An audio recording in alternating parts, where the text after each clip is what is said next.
Am I the a-hole for telling my bio mom that my real mom is dead? My 25 male biological mother, 45 female, has been trying to get back as a part of my life for the past few years now. My grandmother raised me until she passed away, and I was put into foster care because my bio mom was an unfit mother and was extremely abusive. About 5 years ago, she had begun to tell family that I hadn't been in contact with for many years, that I had died in a car accident and she needed money for the funeral. I only found this out when my grandfather called my adoptive parents in tears, asking what happened. It turns out she got about $1,000 out of him for travel and disappeared. I cut off contact with her until this year when I found out I was very sick, and she reached out to me wanting to make amends. So I went down to see her and my siblings for a week. However, while I was there, she took my car keys from my room while I was asleep and drove my car to another state and spent well over $500 on my credit card. I had left my wallet locked in my car, and she got it when she took my keys. When I confronted her about it, she began screaming about how I was her son and that I owed her, and that she should have aborted me so I wouldn't have grown into such a selfish man. That she was my mother and I needed to take care of her. I lost my temper and told her that my real mother, my grandmother, her mother, died 20 years ago while she was off high in crystals after abandoning me. I grabbed my things and left and haven't spoken to her since. I feel really guilty for the things I said because I know I hurt her. Am I the a-hole? Now for the top comments. Not the a-hole. I know two wrongs don't make a right, but she said some nasty things about you. Don't feel guilty. She is the mother and you are the child. Has she apologized to you for saying she wished she terminated you? For stealing? Maybe it's time to cease all contact forever. I mostly feel guilty for bringing my grandmother into this. I know it's not what she would have wanted me to do. As for my bio mom, no, she hasn't apologized. She sent me a few choice messages on Facebook before I had to block her. Congrats for standing up for yourself. Some things you may consider doing. File a police report against the bio mom for the crimes she committed. Sue her in small claims court to recover any money she stole from you. Report the credit card fraud to the companies and get it removed from your account. File a restraining order against her. Not the a-hole at all. She lied to you and robbed you. You owe her nothing and should keep a no-contact relationship with her. Stay away from this woman. The only reason she's interested in a relationship with you is because she thinks she can get something from you. Contact your bank and file a fraud report. Hugs. I wholeheartedly agree with the above post. OP, under the circumstances, I think you showed incredible restraint in not saying anything cruel. You only spoke the truth. Take good care and be kind to yourself. Had she been genuinely attempting to make amends or redemption, that would be one thing.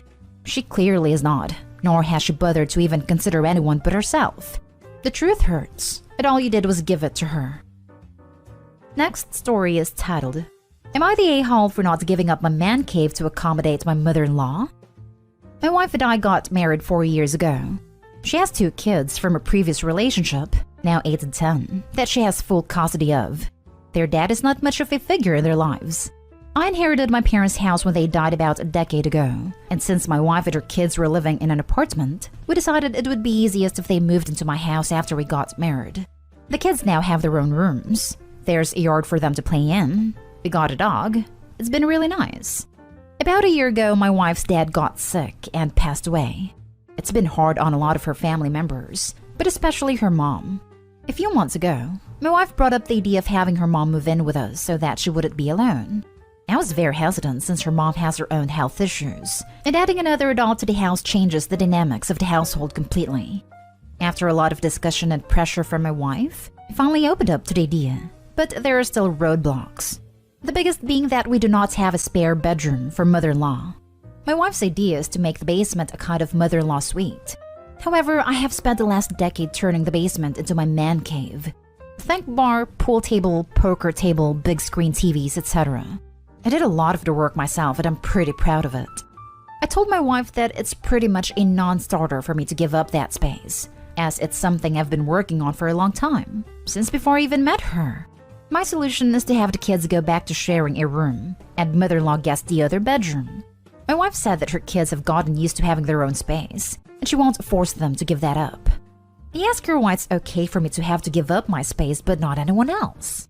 I told her I am the one who is gaining nothing from having mother-in-law move in. Mother-in-law would get to be around family. My wife gets her mom clothes. Kids get their grandma. And I would have to give up something that I worked long and hard for? Doesn't exactly sound like a sweet deal for me. She called me a selfish a-hole and told me I'm being ridiculous and stubborn.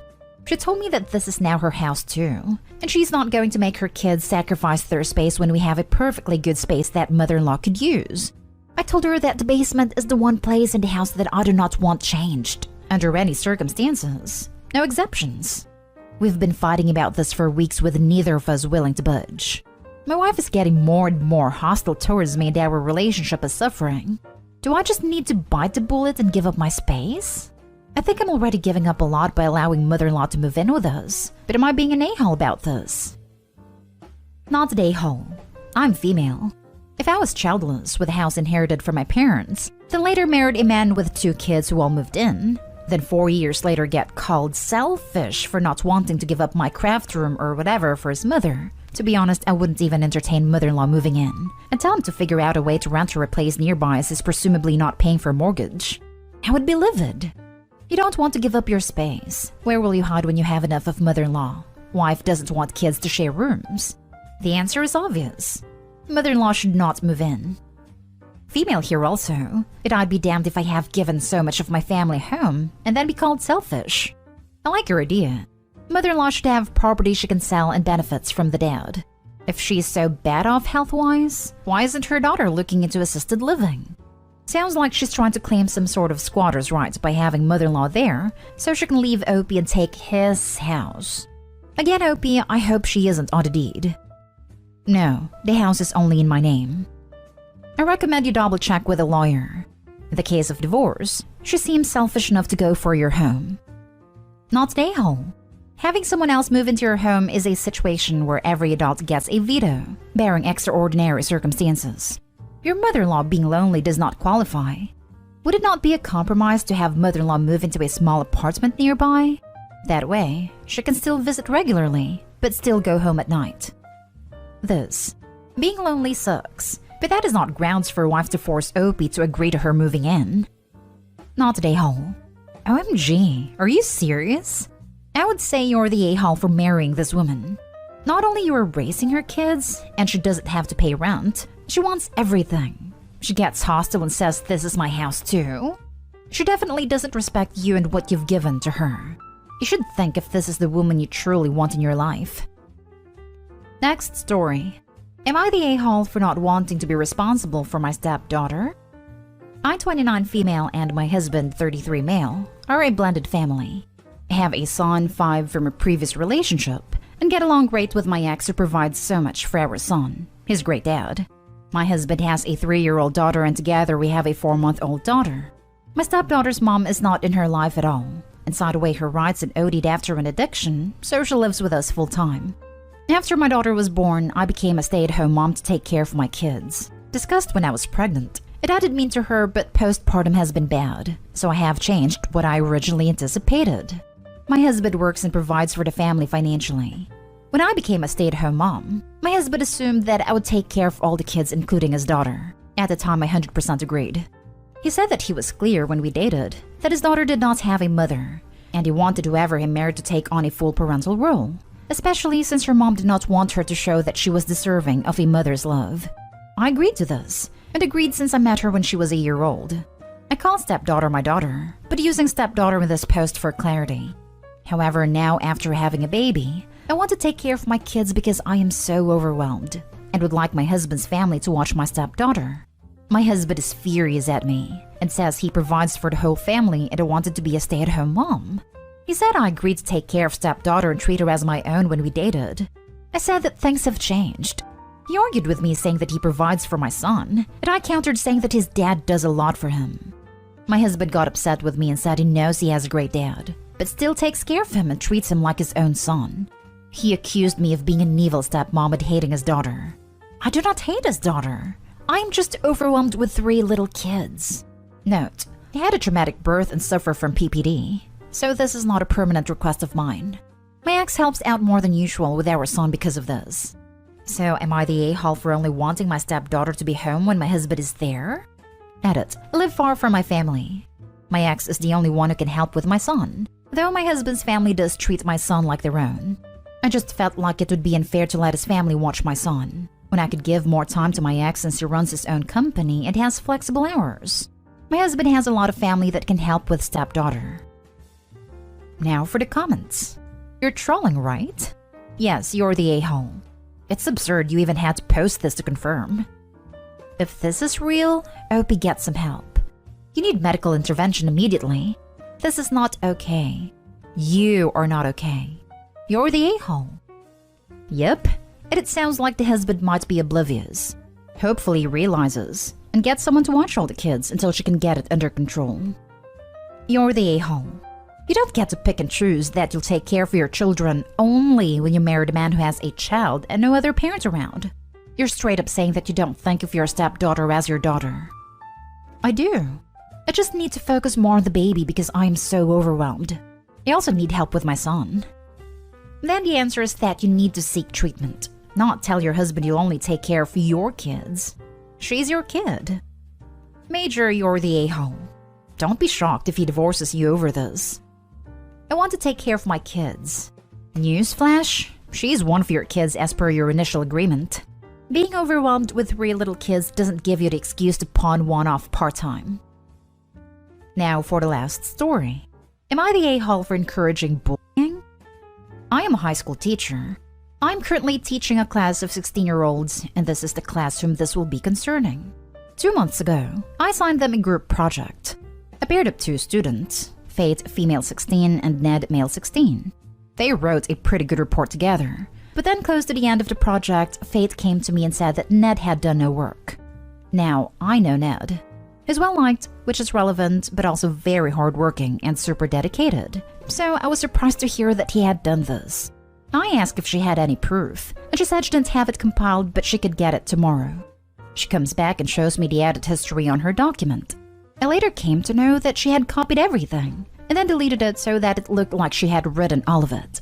I initially believed her, but then checked when it was all written, which was the night before. I was suspicious, and asked if she had anything else. She showed me messages which were all basically her trying to organize times to work on it, but him rudely shutting her out. I confronted Ned about it. He was shocked and told me that he had been locked out of Google document 2 days before. He then showed me the real messages, and it was just them talking about the project and both of them coordinating the work. It was pretty obvious what Faith had done, but I went back and confronted her. I demanded to see the full edit history, and it showed that the workload was actually more 70% to 30%, and Ed had done roughly 70% of the work. I asked her why she had done this, and she told me that she thought that if he hadn't done any work, she'd get a higher grade. I was pissed, because if I had believed her, it's literally a 0% grade for Ned, and his average would have been completely wrecked. I took this to the principal and she was given a 4-day school suspension. I should also add, Ned wants to go into a career where he needs an insanely high average. Ned told the class, and now they all basically hate Faith. She wasn't very well liked before, but now she was actively phased out of conversations. When there were social gatherings outside of school, she was excluded.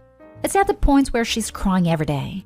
I feel bad for her, but it is really her fault, and she's facing her consequences. Now, her mother recently came to school screaming at me and saying that she's having mental breakdowns every day because of the social exclusion and bullying. She's saying I need to talk to the class and tell them they all need to include Faith or else. She also wants Ned punished for telling everyone. Whilst I feel bad for her, I don't feel fair punishing Ned, because this wasn't some super private conflict. It was just a matter of group work, and as such, I never told Ned to not tell anyone. Furthermore, it's just common decency to not pull something like this, and Faith could have ruined his entire life.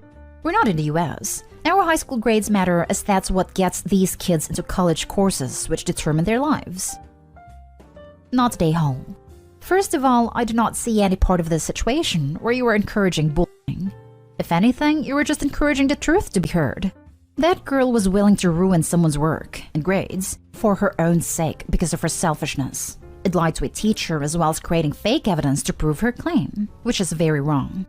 Also, Ned had every right to share the truth to anyone he wanted.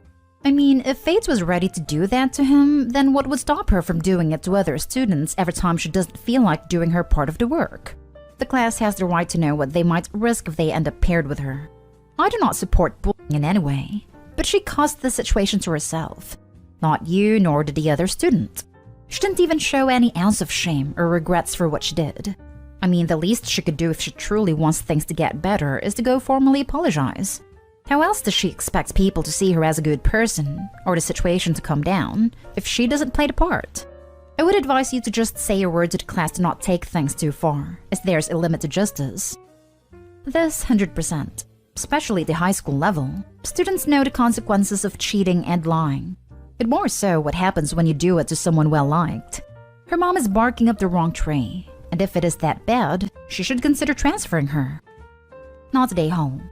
Play stupid games, win stupid prizes. Maybe look out for fate though, in case she has some problems with life after her incident. Hopefully she changes for the better. If not, then it's her life. She needs a new school and start fresh.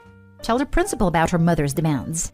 Fate isn't that bright. I shouldn't foresee Ned having messages saved on his own phone. Not today home. You confronted Ned with the info Fate had given you, and he refuted it. You didn't snitch on her. You investigated her claims. She tried to manipulate you and was perfectly happy for Ned to fail the assignment, and now her peers are treating her accordingly. I'm not sure how you can force a group of 16-year-olds to include someone in their social activities. And fortunately for her, it's a case of play stupid games, win stupid prizes. I would probably escalate the issue to the school leadership team. She essentially tried to cheat on an assignment, and now her mother has made a complaint. Her mother will likely escalate the matter herself if things don't change, so it's best to get in first so the school is properly informed.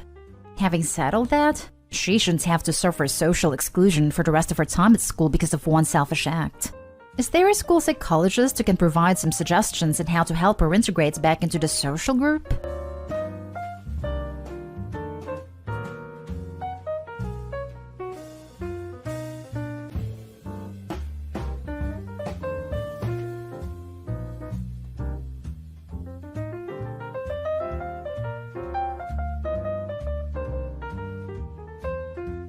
Am I the a-hole for telling my friend she's reaping what she sowed? At the beginning of quarantine, my friend Bella, female 30, proposed open marriage to her husband Mike, male 28. The timing was off, obviously, but she had thought about it a lot and she said it was the only way for her relationship with Mike to survive, because she loved him dearly, but felt unfulfilled. Mike hesitantly agreed because he didn't want to lose her. When I asked him about it, he seemed very much not thrilled about the whole thing. Backstory here is that Bella and Mike have known each other since middle school, but only started dating in college, at which point Bella had a lot more experience in relationships. Mike has told me he's always felt like he was one step behind her in most things, but that their marriage really worked and he was very happy with her. Well, during quarantine, the two of them became even closer than they had ever been before. And I think Mike didn't expect Bella to actually go through with the open relationship idea she had proposed. But around 3 months ago, she brought it back up and then settled on some rules together. Cut forward to an hour ago, it's way past midnight here, when Bella calls me crying saying Mike cheated on her. I'm all question marks at that point because Mike would never. She tells me she tried calling Mike all day, but he said he had a date and hasn't come home yet. I ask her, but wasn't that sort of okay between you two?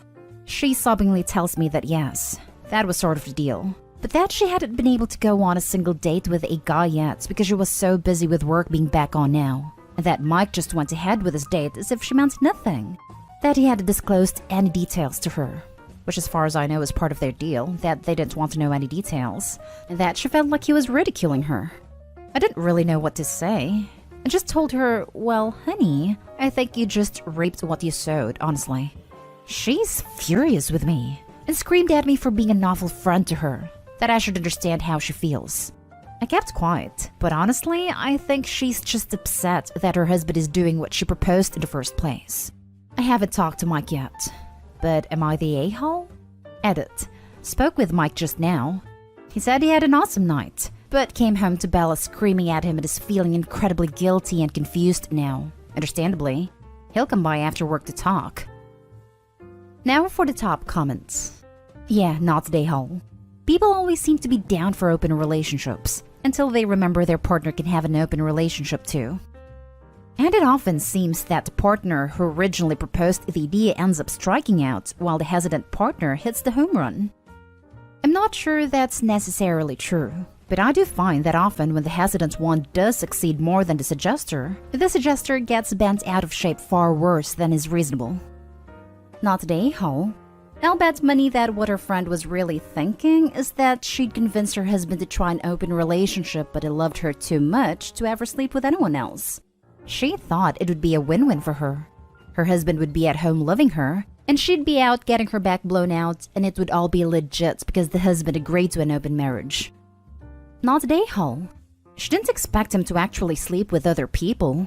She just wanted to sleep with others without it being considered cheating.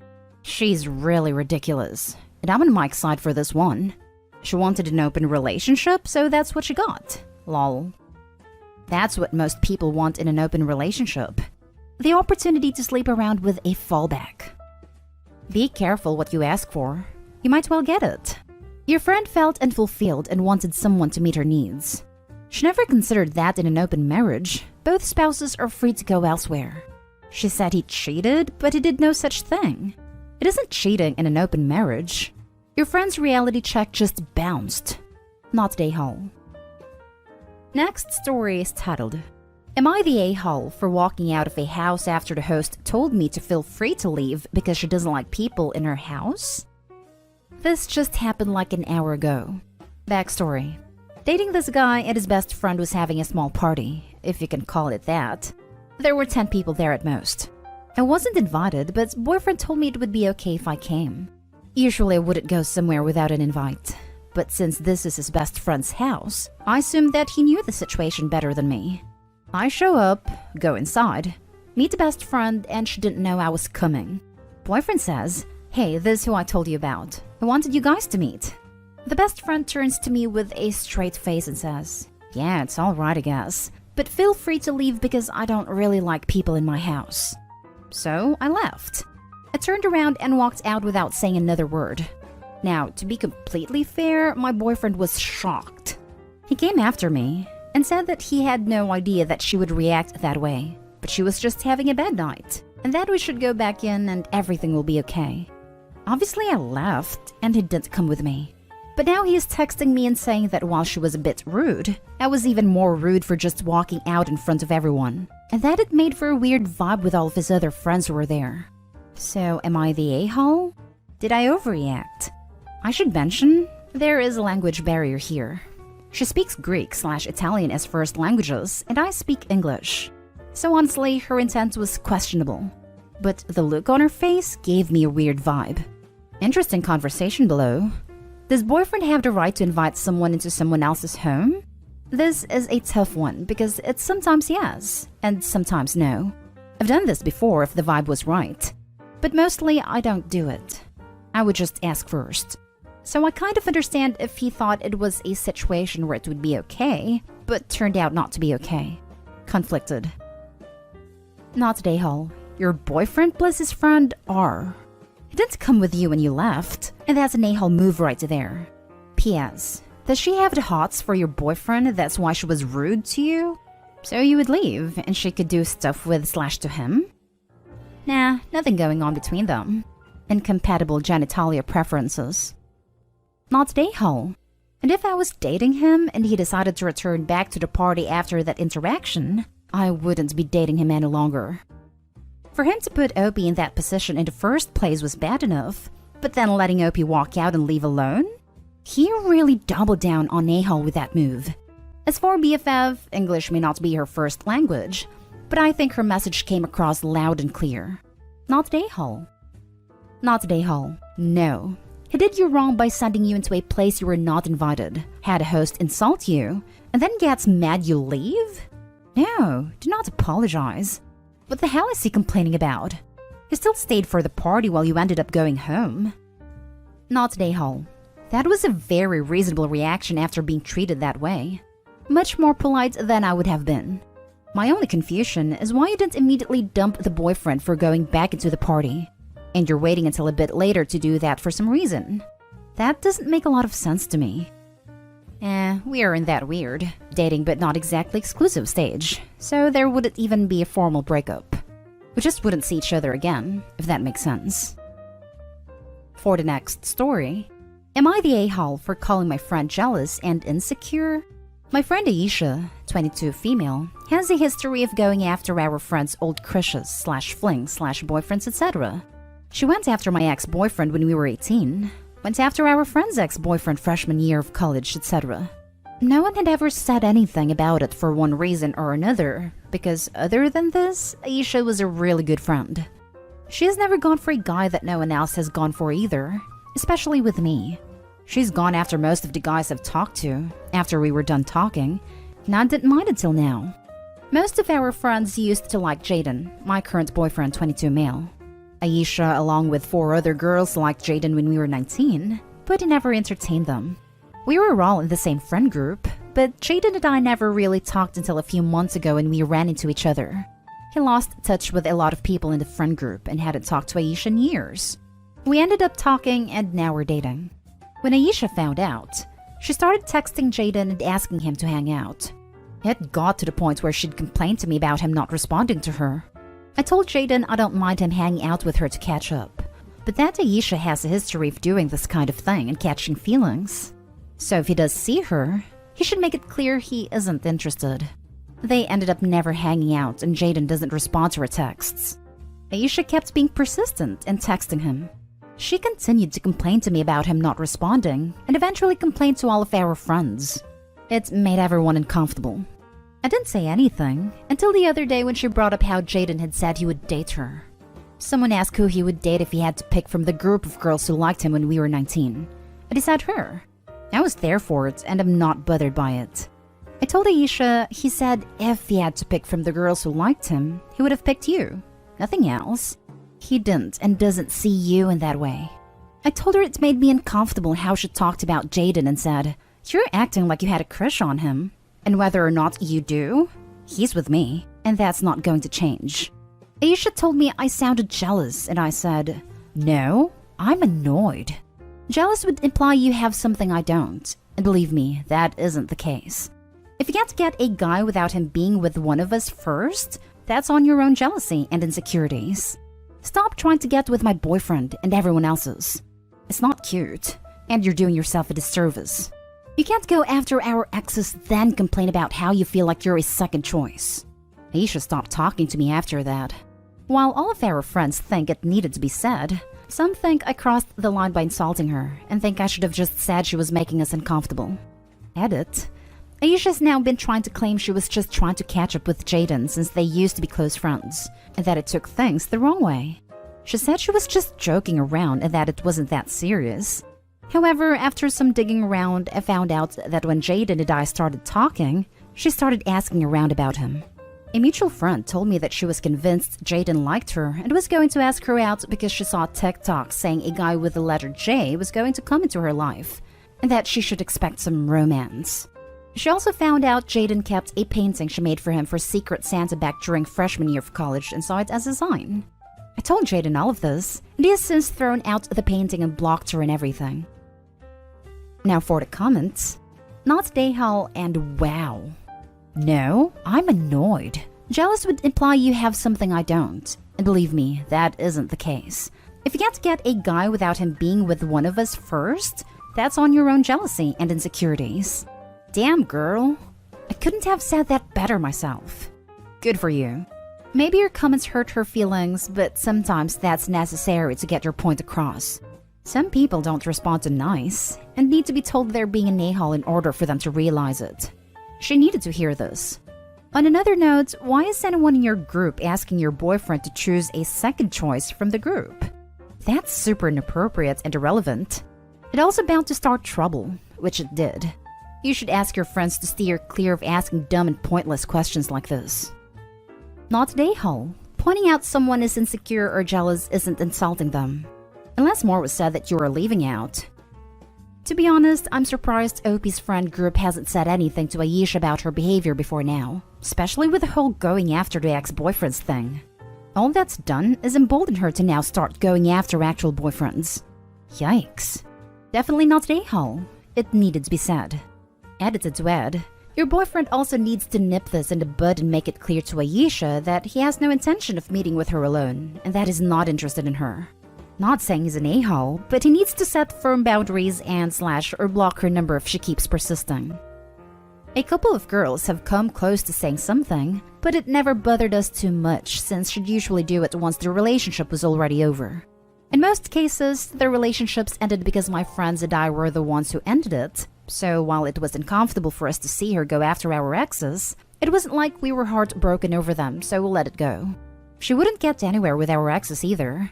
Usually they would seek her for comfort, but she'd complain about being second choice, then stop talking to them. Aisha also has a history of struggling with depression and anxiety, and we didn't want to do anything to worsen her mental health. We thought it was better to just let it go.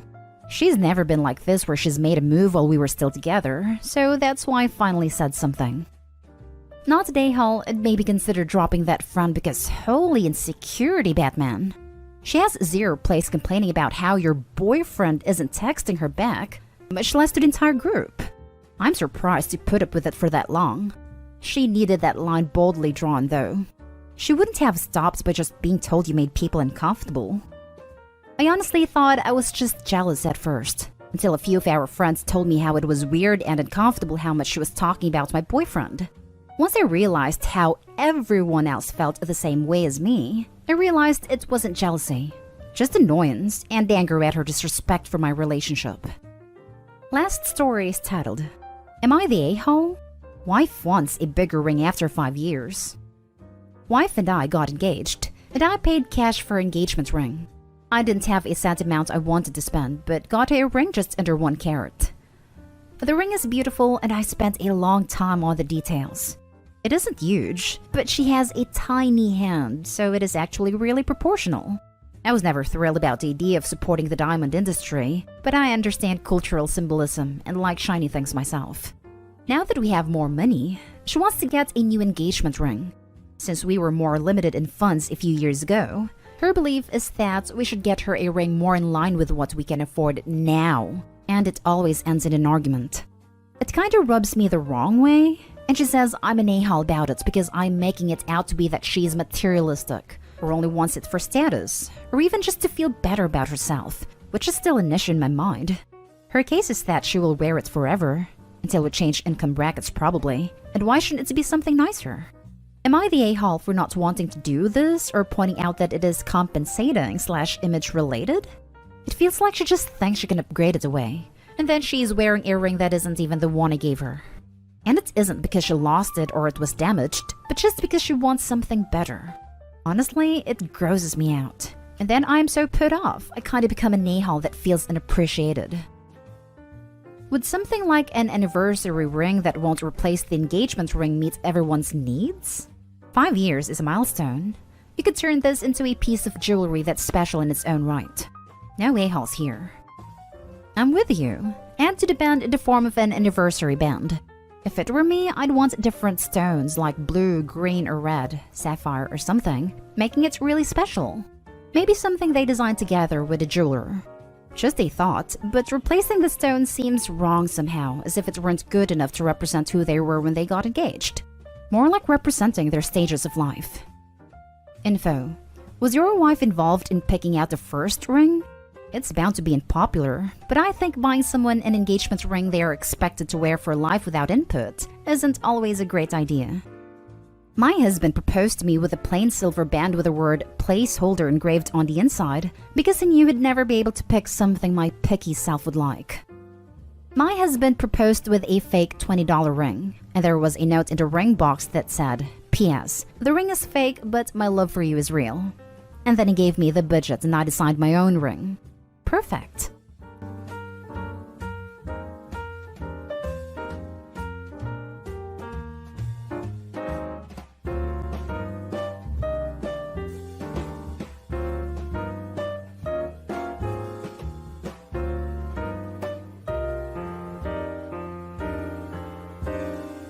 Am I the a-hole for leaving my house and leaving my mother and 4 siblings homeless? I, female just turned 18 last week, live with my mother and 4 siblings. Ages ranged 5 to 12, all different fathers. I've had a part-time job since I was 14, and was forced to watch the kids from a young age because my mother was either working or pregnant. She has no education. works whatever job she can find, and, well, she's an ignorant woman who never learns that having more children than you can feed is a terrible decision. And yes, termination is legal here, so it was her decision to keep them. I'm the only one with a relationship with my father. He never wanted children, but he's responsible enough to pay child support. This money is the family main income, and my mother uses it to pay for rent and utilities, and like half the groceries. I have a good relationship with my father, so he also covers my medical and educational expenses. On my birthday, he told me he'd like to keep supporting me by paying for my university, and also asked if I'd be willing to live alone. He never liked the idea of my mother spending the money that was supposed to be only for me with all my siblings. I was delighted with the idea, as I've wanted to move out for a long time, as I hate my living situation and sharing with kids, and I don't get along with my siblings at all. When I told my mother I'm moving out, she saw red and called me an ungrateful brat. She tried to blame me for leaving them homeless. They'd be unable to pay rent by next month as my mother has no savings, and told me I should keep living with them because I should care about my siblings. I yelled at her that I've all lived off my father's money for 18 years, and that was enough. I don't want any contact with her anymore, and even less with those kids I don't even want to call my siblings. My friends are split about if I'm the a-hole. Some of them believe I should keep leeching off my father for the sake of my siblings. But honestly, I couldn't care less about them. I don't want to see my mother learn her lesson. And now for the top comments. That's an ugly situation. But no, not the a-hole. Your mom needs to be responsible and provide for her kids, not you. Her and the other fathers as well. Why the heck isn't she collecting child support for the other kids as well? Not to mention Opie's father is no longer required to give money now that Opie's an adult, but was still willing to. But also disgusted with his money being spent on the others as well. So if Opie stayed, they might still lose that money, which means the mom is in the same boat unless she gets Opie to give her all the money she makes from here on out. Not stay home. You are nothing more than a meal ticket and a source of babysitting. I'm a parent, and parents like your mother both enrage and disgust me. Honey, live your life for you. Leave and never look back. I would also make sure that she doesn't get contact information.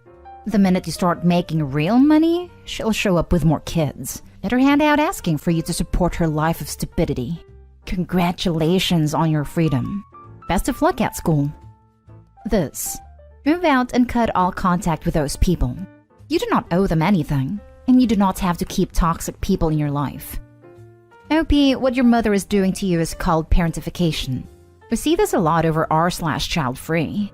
It's what happens when idiot adults who should have never been allowed to breed refuse to learn their lesson. Instead of bucking up and taking responsibility for the children they created, the careless parent makes raising and safeguarding younger siblings the job of the oldest, and thus, theoretically, most mature/responsible. It is wrong, it is cruel, and it is child mistreatment. She freaked out because losing you would mean having to step up and be smart for a change. Without the designated pseudo-parent around, the real parent has no choice but to actually do their job. She made those kids, not you. She chose to keep them when options were available. She brought them into a life plagued by scarcity and hardship, mostly as a result of her own poor decisions. So those kids are her problem. Keeping them fed, clothed, and housed should be her burden to shoulder, not yours. Bottom line, not stay home. You're stuck in a quagmire, and it's doing everything it can to suck you down and crush you. If someone with a rope comes along and offers to pull you out, don't waste time worrying about the quicksand. The quicksand is not your concern. Say yes, please. Grab on with both hands, and don't look back. Next story. Am I the a-hole for telling my former stepmother that she has only herself to blame for me being my dad's favorite? I, 21 female, am technically an affair baby. More like a conceived through revenge baby. My dad, 56 male, married his high school sweetheart. My ex-stepmom, 56 female, because she was pregnant with a child that he thought was his, but was actually his former best friend's child. The second child was fathered by someone else.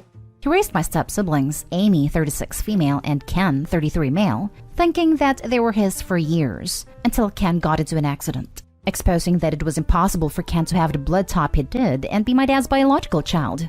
My dad was furious because he turned down a full ride to college to work 2 jobs because he felt like he needed to support his family. My stepmom begged for forgiveness and told him to think about how devastating the divorce would be to my step-siblings. For 3 weeks, my dad had disappeared without a trace, and no one could get a hold of him.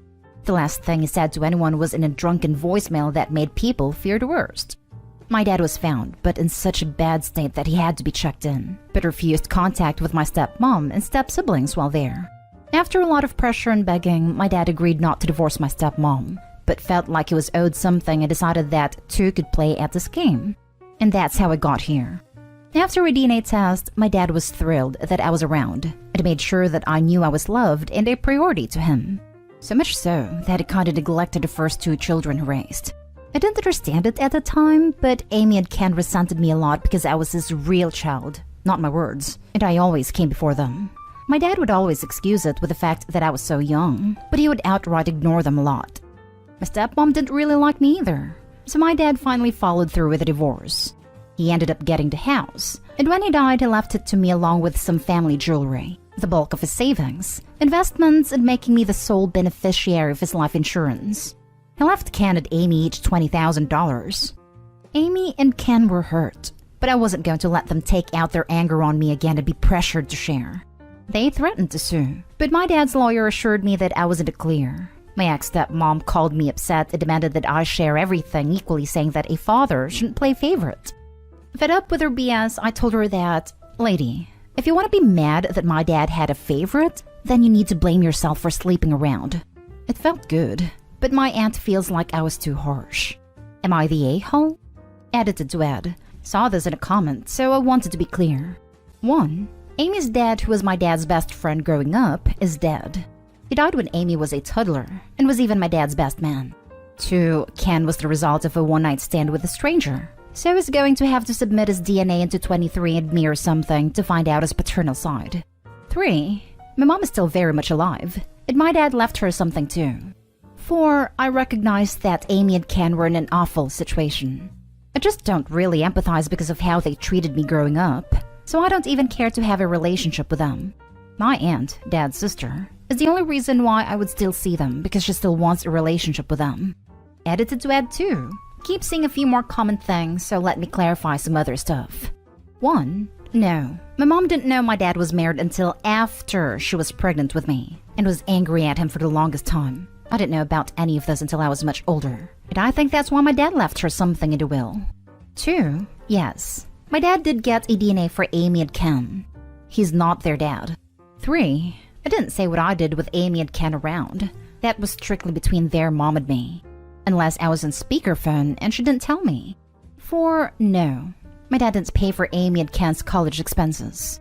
He would still get them the occasional gift for birthdays and Christmas, but after they turned 18, he stopped because he wanted me to have as many resources as possible. Not the a-hole. Your stepmother reaps what she sowed. I do feel empathy for Amy and Ken, but fortunately your dad didn't cut them off completely, so they shouldn't expect anything more from your dad's estate. I say go no contact with all 3 of them, and go live your best life, Opie, as your dad would have wanted. Oh, trust me, I am.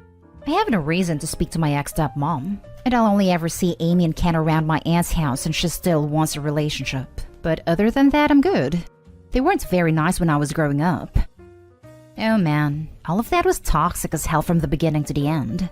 I feel really bad for Amy and Ken, who did nothing to warrant their father figure's neglect.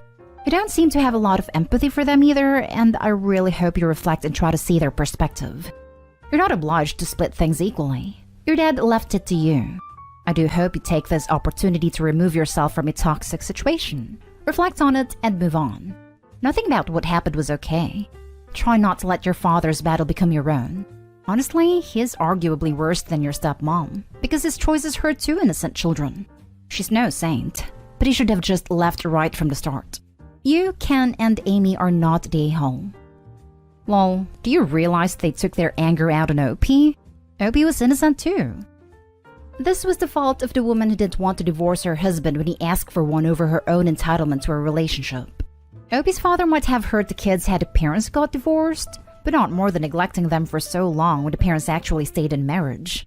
The ex-stepmom in this case cheated on her husband at least 2 times, failed to tell him that he was the biological father of kids, deceived him into raising someone else's kids for years, then when he eventually found out due to his supposed son's illness and spiraled, manipulated, begged, and guilted him into a marriage he clearly didn't want. and let her kids be miserable.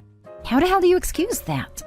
The man made his intentions of not staying in a relationship very clear, but the ex-stepmom pushed it till it broke spectacularly. I see that Opie's father might have acted like an a-hole, but he was put into this very glorious position time and time again.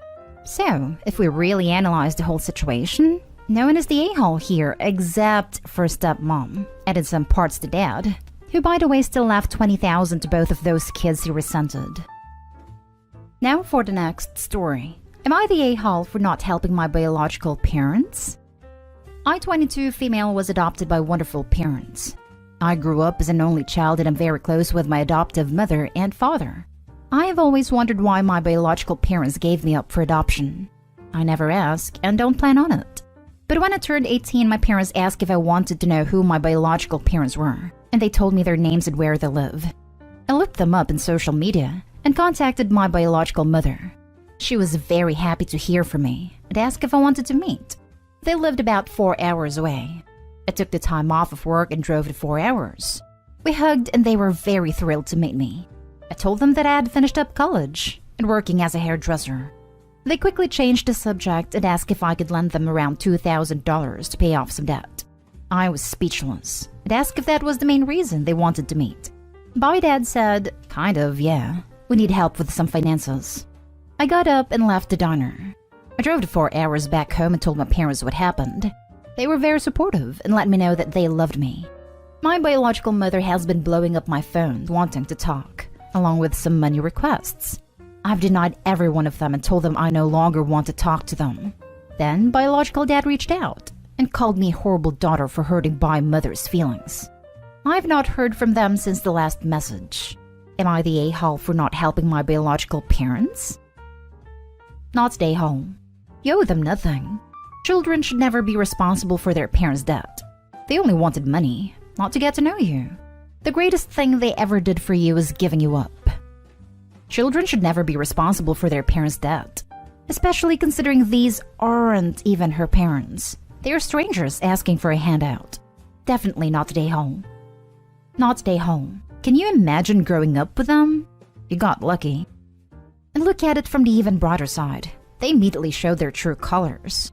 They could have also first built a relationship and then tried to pull this off.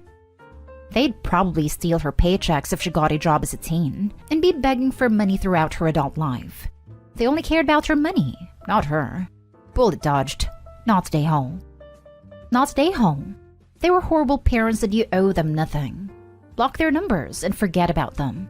I can guarantee if you've been homeless and penniless, they wouldn't have bothered with you. Oh, they would bother. They would ask her social security number and a couple of other questions. Last story is titled, Am I the a-hole for refusing to make my son apologize to my mother-in-law's goddaughter and undermining my husband's parenting? My mother-in-law's goddaughter, Amy, is not a nice person, but I'm the only one who seems to see it. So when I walked in on my 4-year-old son close to tears and being pressured by his dad to apologize to her for being rude, I immediately intervened. My son insisted Amy had said something mean to him, but she tried to make it look like my son misunderstood and was overreacting. From past experience, I knew she was lying. My husband kept insisting my son needed to apologize, but instead I told my son I believed him and that he didn't need to apologize. My son said, but Daddy said I have to, and I replied to tell him that he still didn't have to.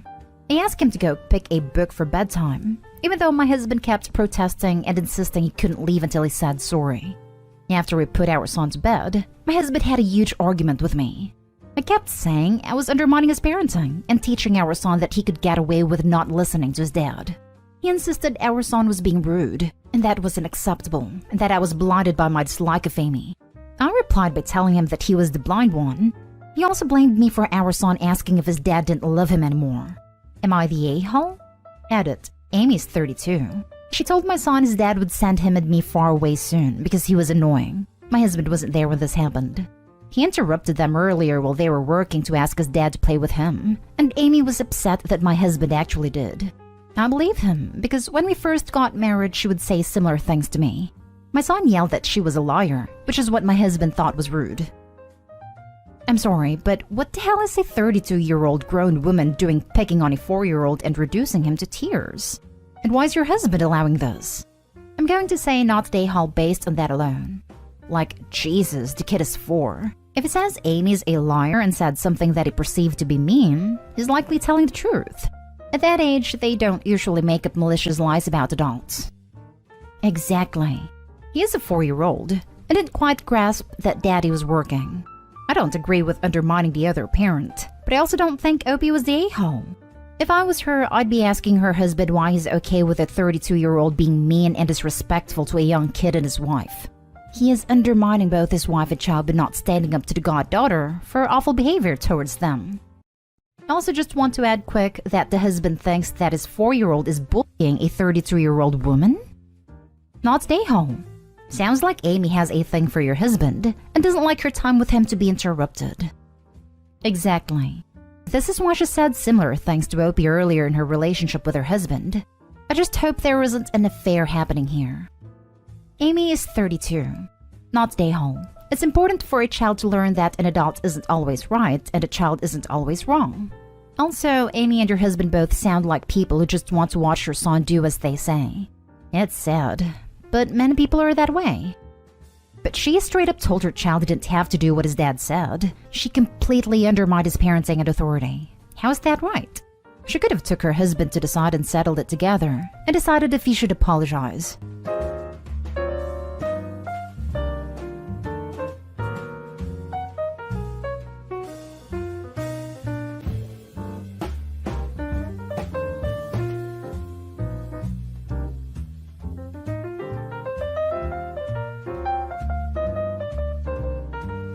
Am I the a-hole for telling my stepdad it was never a competition when he asked why I chose to have just my dad walk me down the aisle? My parents divorced when I was 4. I was their youngest child at that point. My brother was 10 and my sister was 8. And 2 years later, our mom remarried. I believe my stepdad thought he would inherit at least one child to call his own out of the marriage, as my siblings were older and not too happy about our stepdad. Something about him they simply didn't like. With me, I had no issue with him going in, but he made everything such a competition. He wanted to do everything my dad did. Would ask to go instead of my dad to certain dad things, Father's Day events, father-kid sports stuff, etc. And when I said no, he would tell me I was hurting his feelings. My dad was bothered by the whole going instead of stuff, so he offered for him to come with us a time or two, but that promptly stopped when he tried to take my dad's place at some of those events. When I was 12, my mom was in the UK for a work thing, and I was at my dad's the whole time. I ended up getting sick, and my stepdad showed up a few hours in when my mom had contacted him after dad contacted her, and he had tried to tell my dad to leave so he could take over. I begged dad not to go and said I needed him, and the hurt my stepdad expressed to me/us was so deep. My dad told him not to put his feelings on me, and stepdad said I was big enough to understand that rejecting him as a dad hurt. It almost kicked off, but my dad just asked a nurse to remove my stepdad. Then he showed up 2 days later when I was still in the hospital and asked me if I would go to his and my mom's for him to take care of me. I said I didn't want to, and again he expressed I was breaking his heart, and why did I always choose my dad over him as he was my dad too. I told my mom about it, but she said it was a blessing to have 2 dads, and I should treat him more as a dad than as a step because he was trying his hardest. When I was 14, she really emphasized that with me, because they had suffered 2 miscarriages and a stillbirth, and she was no longer able to have kids after it. She said he only ever wanted to be a dad, and that he had always loved me, and it would be good for him to be loved back just as hard. Afterward, it was too much. I chose to live with my dad and just visit my mom and stepdad. And now it's been several more years. I'm 26, and he still tries to compete. He asked me directly the other night why I chose to ask my dad to walk me down the aisle at my wedding, getting married this November. And I told him because he's my dad. He started to interrupt, but I cut him off and told him to stop. That it was never a competition between them because my dad has always been and always will be my dad, and he was never going to win against him. He lost it and told me it was obviously a competition because he never got treated the same or loved the same. And it's a slap in the face because he is just as much my dad as my bi dad is. My mom is pissed at how I spoke to him too. Am I the a-hole? I touched on it in the post, but my dad on occasion did try to include stepdad in some stuff. He never came. And then it stopped when stepdad tried to push dad out of stuff so he could do it alone. Always Father's Day stuff too, or stuff relating to father-kid things. Now for the top comments. Not today, Hull. I'm a stepmom. I would never insist that any of my stepkids put me in a role they weren't comfortable with. They started referring to me in mom titles way before I did. Your dad is your dad. People who tried to take that over / guilt you for not denying that, especially when you had a fully present dad in your life, are terrible, and this is 100% on them. All the miscarriage shaming? Gross. All the telling you that you needed to treat this person who wasn't your dad like he was your dad? Gross. He doesn't get to take over for your bio dad because he doesn't have bio kids of his own. It makes me sad because the step-parent / step-kid relationship can be great. Meaningful and funny and heartfelt and frustrating and everything else all at once. But it can be that without trying to equate yourself to a parent. You aren't. Not today, Hull. He is being ridiculous. And your mother should have told him to wind his neck years ago. I often wonder if my mom hoped all three of us would fall in love with him and call him dad and choose to be a family with them over our dad. That might sound like I'm a really suspicious person, but she never took what I said about it seriously and always tried to encourage I see him as a dad. But I know she fought my siblings on their perceptions of him from the beginning. Next story. Am I the a-hole for yelling at my stepfather when he suggested that he could walk me down the aisle? So 2 weeks ago, I, 25 female, got married to my husband, 26 male. When I was 6 years old, my mom and dad got divorced.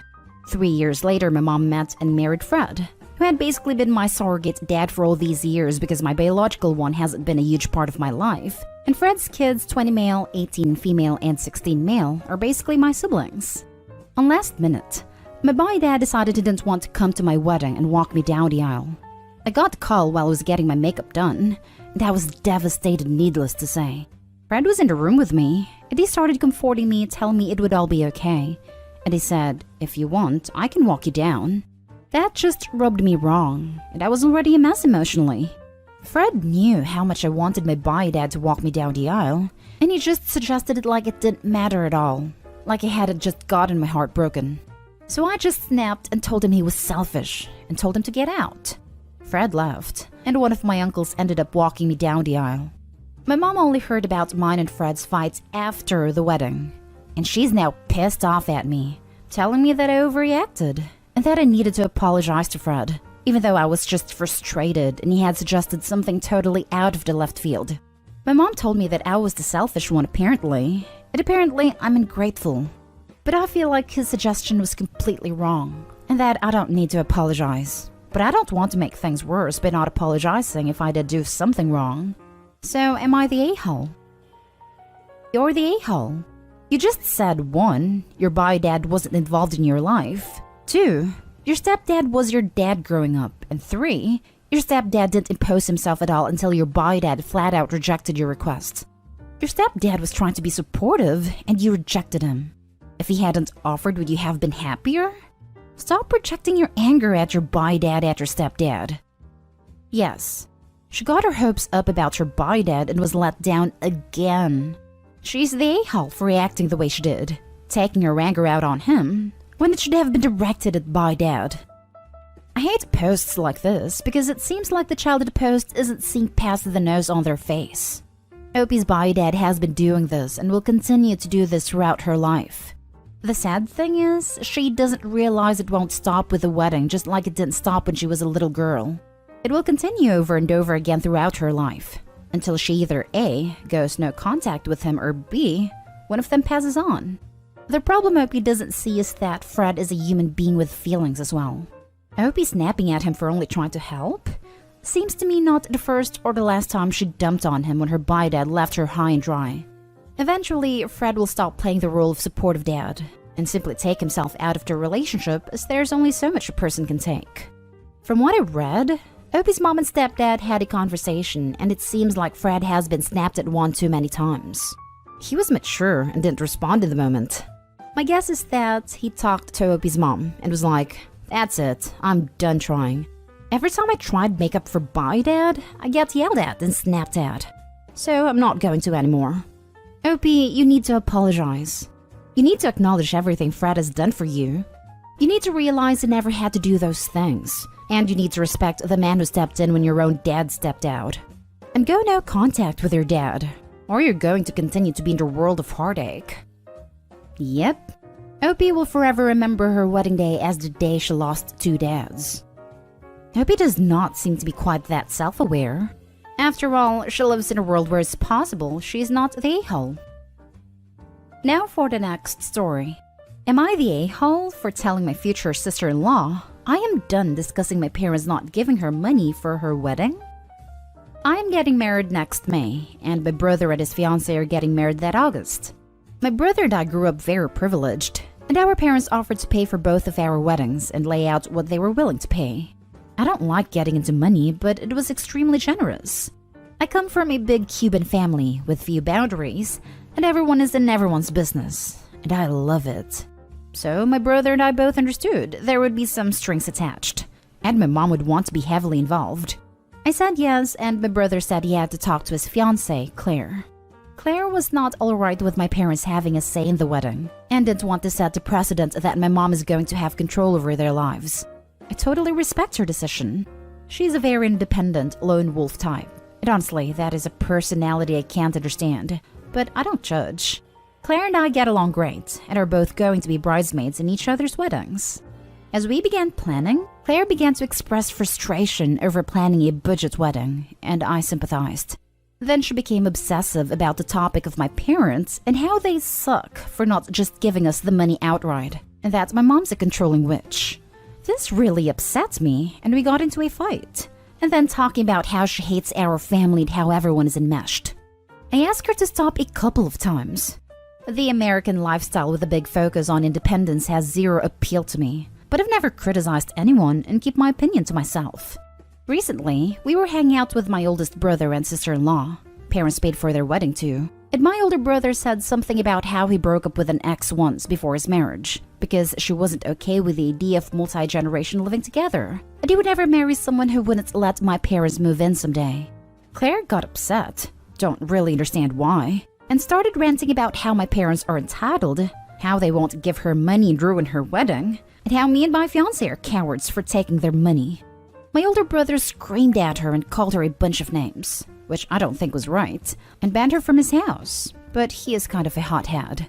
He then told my mom, and now my mom is threatening not to come.